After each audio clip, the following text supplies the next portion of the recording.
Bom dia, irmãos, irmãs. Vamos a Números, capítulo 17. Eu vou ler o capítulo todo, que é pequeno, e uma continuação aqui o final da crise,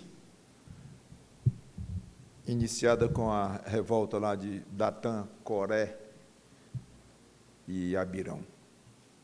Então, número 17. Disse o Senhor a Moisés: fala aos filhos de Israel, recebe dele bordões, um pela casa de cada pai de todos os seus príncipes, segundo as casas de seus pais, isto é, 12 bordões. Escreve o nome de cada um sobre o seu bordão. Porém, o nome de Arão escreverás sobre o bordão de Levi, porque cada cabeça da casa de seus pais terá um bordão. E os porás na tenda da congregação, porque cada cabeça de cada um de seus pais terá um bordão. E os porás na tenda da congregação, perante o testemunho, onde eu vos encontrarei. O bordão do homem que eu escolher, esse florescerá. Assim farei cessar de sobre mim as murmurações que os filhos de Israel proferem contra vós. Falou, pois, Moisés aos filhos de Israel, e todos os seus príncipes lhe deram bordões, cada um lhe deu um, segundo as casas de seus pais, 12 bordões, e entre eles o bordão de Arão. Moisés pôs esses bordões perante o Senhor na tenda do testemunho. No dia seguinte, Moisés entrou na tenda do testemunho, e eis que o bordão de Arão, pela casa de Levi, brotara, e tendo inchado os gomos, produzira flores, e dava amêndoas. Então Moisés trouxe todos os bordões de diante do Senhor a todos os filhos de Israel, e eles o viram, e cada um tomou o seu bordão. Disse o Senhor a Moisés: torna a pôr o bordão de Arão perante o testemunho, para que se guarde por sinal para filhos rebeldes. Assim farás acabar as suas murmurações contra mim, para que não morram. E Moisés fez assim como lhe ordenara o Senhor, assim fez. Então falaram os filhos de Israel a Moisés, dizendo: eis que expiramos, perecemos todos. Todo aquele que se aproximar do tabernáculo do Senhor morrerá. Acaso expiraremos todos? Vamos orar. Santo Deus, nosso bom Pai, nos ensina, Senhor Deus, pedimos pela Tua palavra. Viemos aqui para aprender a Tua palavra, para crescer em Cristo, pois que isso seja realizado um pouquinho em nossas vidas, num andamento contínuo da nossa santificação no Senhor Jesus Cristo. Pouco a pouco, mas vamos crescendo. Em nome do Senhor Jesus Cristo, te pedimos. Amém. Não há mais registro de revolta aqui deles, então parece que Deus achou que seria necessário uma confirmação nova, oficial, forte, marcante, do ministério de Arão. Tudo tinha começado porque aqueles 3 homens estavam invejosos e duvidando, resistindo ao ministério de Moisés e de Arão, vocês se lembram. Então, é como se a questão do terremoto lá de Coré, que engoliu a ele e as suas coisas e os outros 2, é como se tivesse sido sobre Moisés, ou Moisés como centro ali, e é como se Deus quisesse, não está escrito isso, mas a gente imagina que agora Deus desejou destacar claramente a posição de Arão como sumo sacerdote. Mais claramente, porque lembra que Arão já tinha passado entre o arraial com a peste em andamento, e quando ele passou entre o arraial, as tendas lá, a praga cessou. Eu comentei isso. Então, vimos na prática Arão sendo honrado por Deus. Mas Deus ainda achou ainda pouco ou insuficiente. E quis, mais uma vez, de uma maneira clara, de novo, honrar a posição de Arão. Então, 12 varas, bordões, como eles chamam aqui, uma para cada tribo, com os nomes escritos, e uma para Arão, representando a tribo de Levi.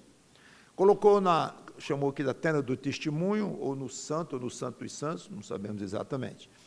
No dia seguinte, todas as varas estavam como antes, não aconteceu nada com elas, menos a de Arão, que, como vimos aqui, brotou, deu gomos, flores e até amêndoas.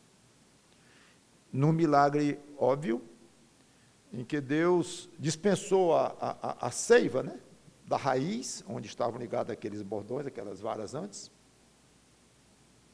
apressou o processo de floração, frutificação, produziu contra a natureza, por interferência direta de Deus. Esse foi o milagre. Alguns, inclusive, que gostam de tipos e alegorias e aplicações, alguns estudiosos e tal, até gostam de comparar com o tipo isso aqui como sendo um tipo de ressurreição, da ressurreição de Cristo, em que ele estava morto e Deus deu vida a Cristo contra a natureza.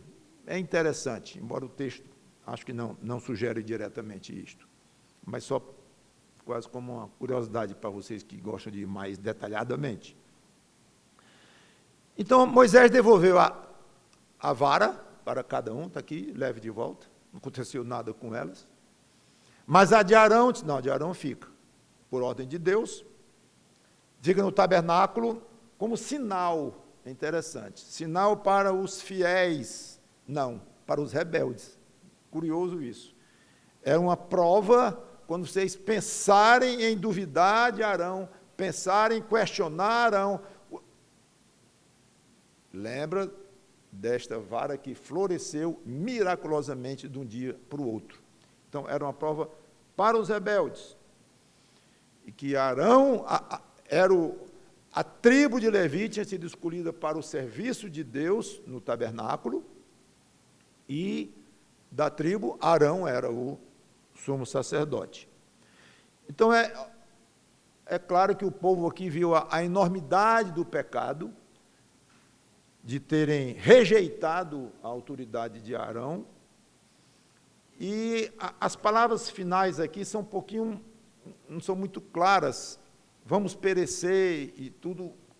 O que é isto? Parece que eles entenderam que rebeldia continuaria sendo tratada com morte, como foi o caso, e podem ter entendido também, é uma sugestão,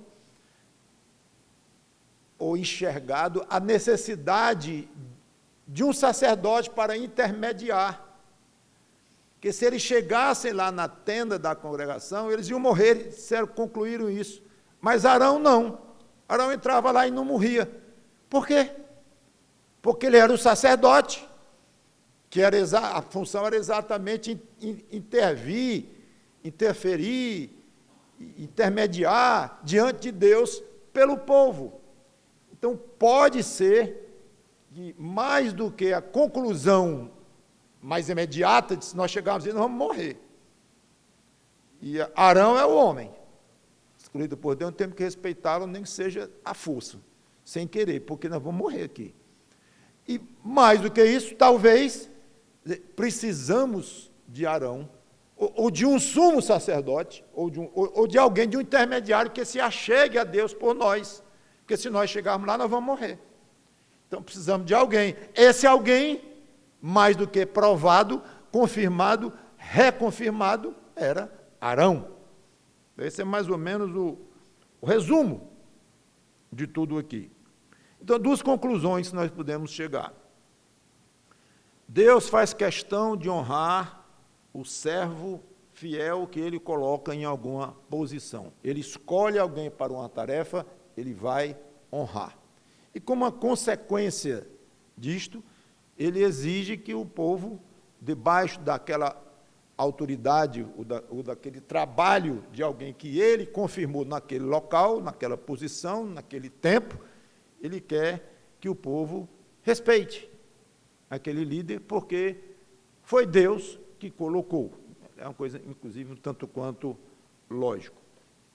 Nós poderíamos trazer isso para hoje, 1.500 mais 2.000, 3.500 anos depois disto aí.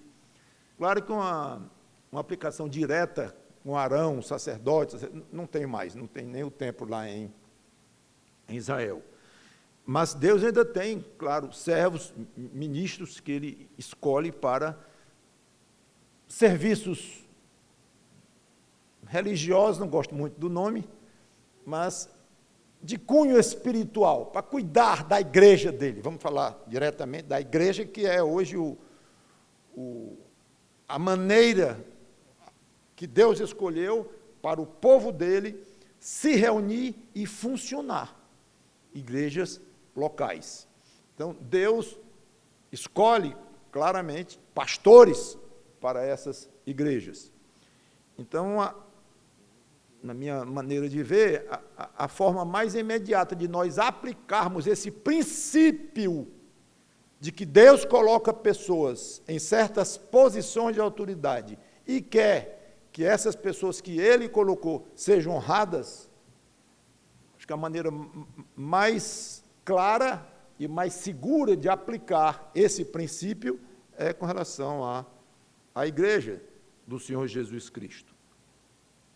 Então, certamente, ele continua honrando e entendo que a maneira dele honrar é através de resultados do ministério respectivo, falando de uma igreja qualquer, de um pastor daquela igreja, seria a maneira de Deus honrar.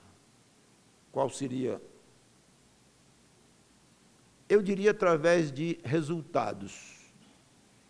Aqui nós não temos mais Deus para tomar uma atitude direta, fazer um milagre mostrando a autoridade daquela pessoa, ou dizendo coisas diretamente, ou numa voz audível, ou através de um Moisés daquele. Não temos mais. Então, nós vamos para princípios que possam nos dirigir ou dar sugestões quanto a esse assunto. Resultados do ministério. Inclusive, pelos frutos os conhecereis, falando de crentes. Então, é um princípio em que se vê pelo resultado do comportamento de um crente e resultado de um trabalho de um servo é pelos resultados. Então, temos um caminho seguro aí. Que resultados se esperaria de um líder, de um pastor que Deus queira honrar? A primeira coisa é que haja muitas conversões no ministério dele. Não. Talvez o mais óbvio fosse isso. Se ele está lá para pregar, e ele foi colocado por Deus lá, então, o primeiro resultado que se espera é que haja conversão e mais conversão naquele ministério. Não é assim. Às vezes ocorre, às vezes não ocorre, às vezes no próprio ministério de alguém ocorre fases, às vezes a gente lê biografias de missionários que foram para determinados lugares, depois de 5 anos de ministério, 8 anos de ministério, converte um. Não é exagero, não. Você pode ler, tem livros aí sobre isso. Um. Aí depois, 2 anos depois. Então, aquele missionário, aquele pastor daquele local, ou quer ser pastor, mas não sai igreja dali, não é? Que é o trabalho do missionário, ele é infiel por isso, ou essa é uma demonstração que Deus não o mandou lá, absolutamente, de jeito nenhum. E agora, mas a Bíblia fala que aí Pedro pregou e houve não sei quantas conversões num dia só. De fato, como eu disse, pode ser, pode não ser. O próprio Pedro foi morto anos depois, rejeitado consta que todos os apóstolos, menos João, foram mortos em perseguição, todos. Então, não se espere obrigatoriamente. Todo mundo gosta de conversão, o pastor gosta de conversão, claro, mas não se sabe qual o critério que Deus tem para o Espírito Santo gerar almas no meio de uma igreja abundantemente, ou dele segurar a mão e não converter ninguém, ou um meio termo, nem um extremo nem o outro, não se sabe. Claro que não se sabe tomando como princípio que é uma igreja fiel, que está fazendo como deve fazer. Claro, uma igreja que não cuida dos pecados lá dentro, não disciplina, é óbvio, isso vai entristecer o Espírito Santo de Deus e muito provavelmente ele vai segurar, muito provavelmente, porque ele pode dar conversões mesmo na igreja que o está desagradando. São critérios que aí realmente pertencem ao Espírito Santo de Deus e não é por conversão que se vai procurar mostrar que Deus está honrando o ministério de um pastor, não é o óbvio. Obrigatório mesmo, da maneira como eu entendo, é a união numa igreja, a paz que reina numa igreja, o crescimento dos convertidos, o crescimento espiritual dos convertidos. Outro dia eu estava comentando com alguém, falando da responsabilidade básica da igreja, dupla, que é pregar o evangelho do púlpito, os ensinos que ela provê de várias formas. Isso é uma parte. A outra parte, eu não sei nem qual é a ordem, se é um, se é outro, e mais importante, é ensinar os convertidos. Então, na realidade, o evangelismo, a transmissão do evangelho, o lançar das redes para o Espírito Santo dar os peixes que ele quiser nessa pescaria, isso é muito mais membro a membro, é muito mais pelas ramificações da igreja, através dos seus membros, onde eles estão, do que o próprio evangelho pregado da igreja em termos evangelísticos. É importante pregar para a conversão do púlpito, claro que é importante, mas esse não é o evangelismo básico da igreja, faz parte, mas não é. Mas através dos crentes que trazem os visitantes, trazem seus convidados e, se possível, convidados e visitantes que já ouviram o evangelho do próprio amigo que convidou para a igreja. Esse é o evangelismo que funciona. E chega lá na igreja e vai ouvir o evangelho, claro, pregado. Porém, além disto, a edificação. Se o crente vier para uma igreja todo domingo e só ouvir o evangelho puro, como se prega para um não crente, o crescimento espiritual, as coisas mais profundas, onde estarão? Então, é muito importante o ensino. E o ensino causa, naturalmente, deve causar paz, como eu disse, união na igreja, o exercício do amor cristão na igreja, o cuidado com a membresia daquela igreja. Tudo isso eu acho que são indicações de um trabalho que Deus está honrando. Claro que o contrário disso é só pensar em desunião, briga, amargura dentro de uma igreja, partidarismos dentro de uma igreja, contra o pastor, a favor do pastor e coisa assim. Isso dói só em pensar, e acontece muito. Uma pergunta crucial. Como reconhecer um líder que Deus verdadeiramente colocou? Um pastor. Como eu já falei, não contamos com milagres mais, como naquela época, em que Deus... Eu digo naquela época, nem naquela época era comum milagres. Às vezes a gente pensa que no tempo do Velho Testamento, até do Novo Testamento, era milagre direto, tudo era na base do milagre, Deus revelava do céu o que era certo e o que era errado. Não é assim, não. Estudem bem isso aí, vocês vão ver que não era assim. Houve épocas bem setorizadas de milagres. Certo que no Êxodo foi uma época muito forte de milagres. No Êxodo e no caminho até a Terra Prometida. E nós estamos bem no meio aqui, examinando exatamente essa fase da história de Israel. Mas, mesmo assim, não era do dia a dia haver milagres e Deus revelando coisas de uma forma assim, miraculosa e imediata. Não. Eu diria convicção do próprio ministro, do próprio pastor. Paulo era convicto de que tinha sido chamado por Deus para o Evangelho, para pregar. Lá em Gálatas 1, 15 a 17, eu não vou ler, o tempo está indo. Pedro tinha essa convicção também, e João tinha essa convicção também. 2 João e 1. Tem 3 passagens aqui que mostram, depois eu publico. Paulo, Pedro e João, convictos de que eles eram chamados. A primeira coisa é alguém se dedicar a um pastorado. Por quê?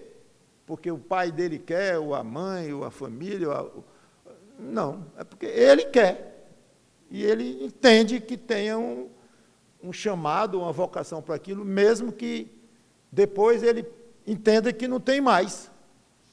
Que é um assunto complicado e que dá discussão entre aí nos congressos, os pastores e tudo mais. Essa questão da chamada para o ministério. É muito interessante isso. Tem alguns que acham que tem uma chamada e é uma chamada para a vida toda, e que qualquer um que se diz chamado, se no meio do ministério desiste, isso não é uma demonstração boa, de fidelidade e tal. Tem outros que dizem, não, é muito mais informal do que isto, o Espírito Santo chama quando quer, libera quando quer, não há nenhuma norma nas Escrituras. Mas tem o profeta Jeremias e Isaías chamado no ventre materno e tal. Aí é uma discussão, né? E não sou eu que vou resolver isso aqui. Seja como for, e eu acho que é irresolvível, porque a Bíblia não tem uma doutrina muito estabelecida, detalhada sobre essa questão da chamada de um pastor. Eu, pessoalmente, acho muito natural alguém se sentir chamado e passa tantos anos no ministério e depois acha que está liberado daquele serviço e volta, vai para o trabalho secular, coisa assim. Eu não me choco, pessoalmente. Já vi isso acontecer muitas vezes. Missionários vêm aqui e trabalham entre nós e tal, depois voltam para o país de origem e lá arranjaram um emprego, coisa assim, desistiram do trabalho, vamos dizer, ministerial, né? Tem uns que não aceitam de jeito nenhum. Eu, por mim, não tenho problema com isso. Só faço questão, claro, que a pessoa, enquanto está no exercício daquele trabalho, esteja convicto de que tem essa chamada para isso. E é interessante que há pastores que deixam uma igreja, é interessante, quando está tudo bem, tudo tranquilo, o pastor não está velho, não está doente, mas diz, o meu tempo aqui acabou. Não é raro isso acontecer. A igreja chora e lamenta e tal, o que é que houve? E já conversei com pastores assim, que disseram, não, acabou, meu ministério nesta igreja acabou.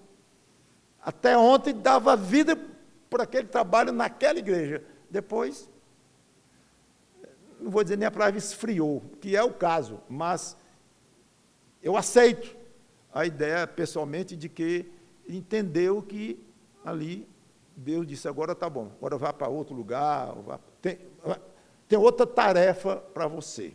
Mas enquanto o pastor está lá, eu acho que é de se esperar que ele tenha convicção de que lá é o lugar dele. E segundo, tão importante quanto, é reconhecimento por parte do povo, que basicamente é a igreja.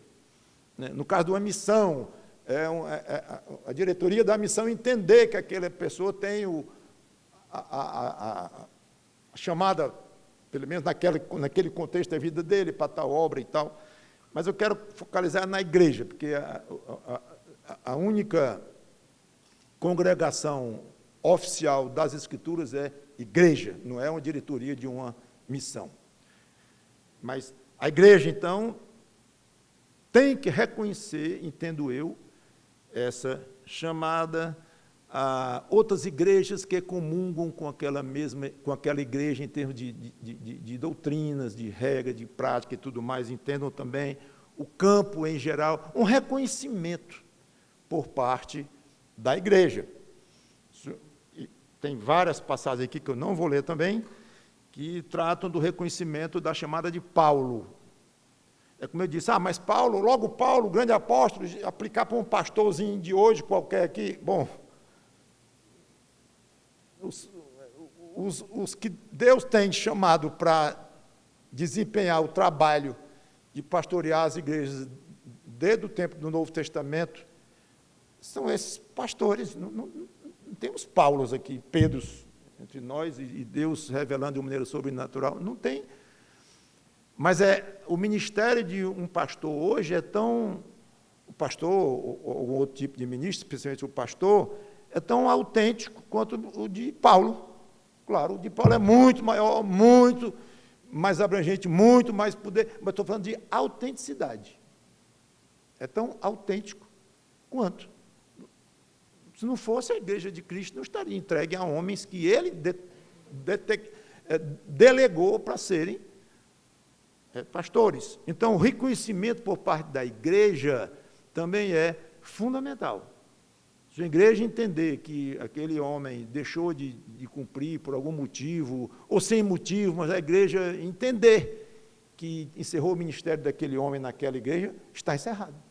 Não adianta ir contra, é aí que muitas vezes vem brigas e divisões, por isso, por falta de uma conformação por parte do pastor. Eu quero encerrar com uma lição importante, quase uma consequência. Uma vez confirmada a posição de um líder, de um pastor, cabe ao povo, enquanto está ali, ele achando que está no lugar dele, e a igreja achando que aquele lugar é para ele, de fato, respeitar e reconhecer a autoridade. Hebreus capítulo 13, versículo 7, que é o que Deus fez com Arão, ou com o povo com relação a Arão.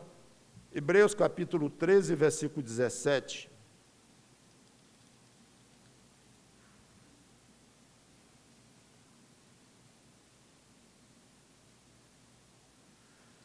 Obedecei aos vossos guias e sede submissos para com eles, pois velam por vossa alma, como quem deve prestar contas, para que façam isto com alegria e não gemendo, porque isto não aproveita a vós outros.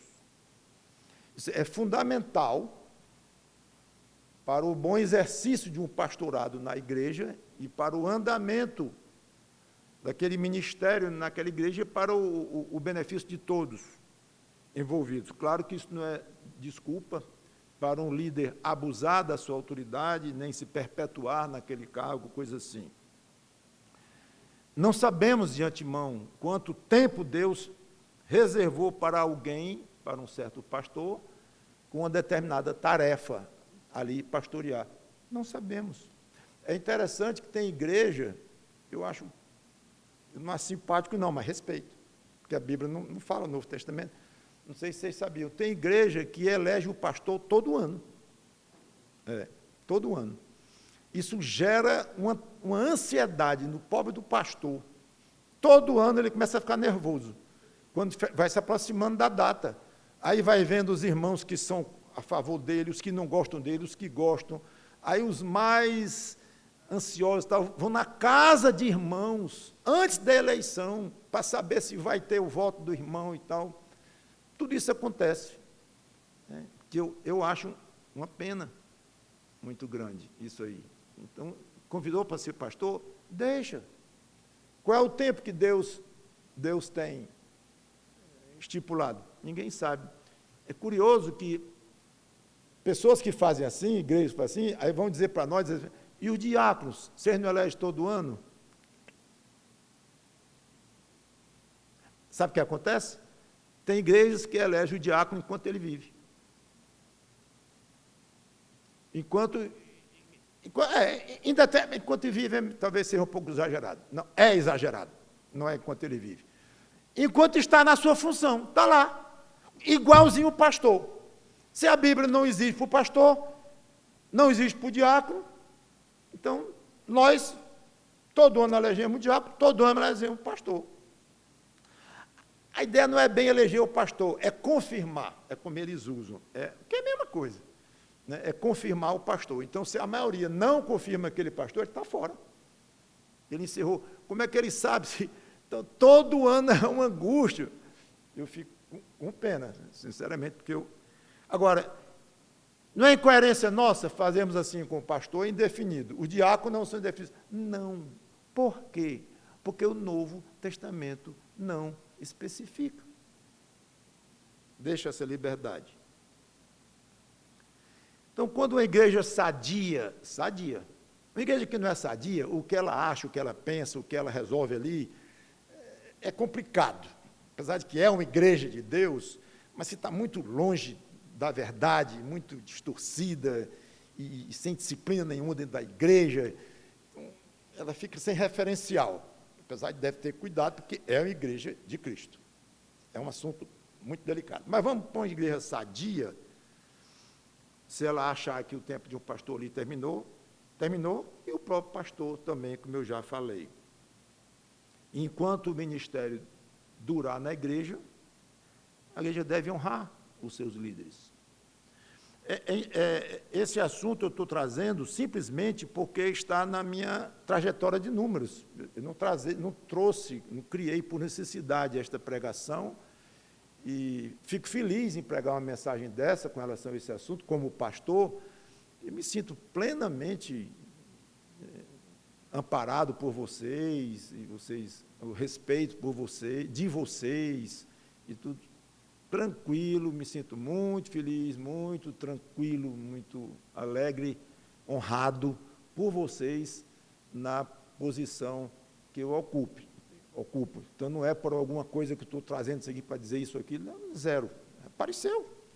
E eu, então, transmito com prazer, porque acho que nossa igreja tem líderes que estão convictos da sua chamada, pelo menos até aqui, até hoje, ninguém sabe o dia de amanhã, e é uma igreja que tem paz, uma igreja que tem união, tem o amor cristão no seio dela, é ensinada a palavra de Deus, conversões quando Deus quer, que atualmente está pouquinho, mas é como Deus quer, né? A própria frequência da igreja é como Deus quer também. Os líderes fazem o que devem fazer, no sentido de pregar, ensinar, se comportar da melhor maneira como a Bíblia coloca. E o que vem daí, irmãos, em termos de frequência e tudo mais, de quantidades e tudo, é com o Espírito Santo. A única coisa que nós devemos ter cuidado, a igreja deve ter cuidado, é com a questão de saber se os membros estão, de uma maneira geral, sendo cuidados, os problemas sendo tratados, pecados, se é o caso, visíveis, e do conhecimento da liderança sendo devidamente acompanhados, o aspecto da disciplina sendo praticado, se quando for o caso, pronto. Isso aí, estando sendo cumprido, nós curtirmos, a igreja curtir o seu pastor, e o seu pastor curtir a sua igreja, e irem passo a passo, dia a dia, até Deus dizer, tem planos diferentes aqui. Só isso. Então, graças a Deus por vocês, e que Deus nos ajude. Vamos orar. Obrigado, Senhor Deus, pela tua palavra, que o teu Espírito Santo nos oriente na pregação da tua palavra, no uso do pastoreio, e que sejamos úteis a esta igreja nessa função, nessa posição que cremos com convicção que tu nos colocaste. Em nome do Senhor Jesus Cristo. Amém.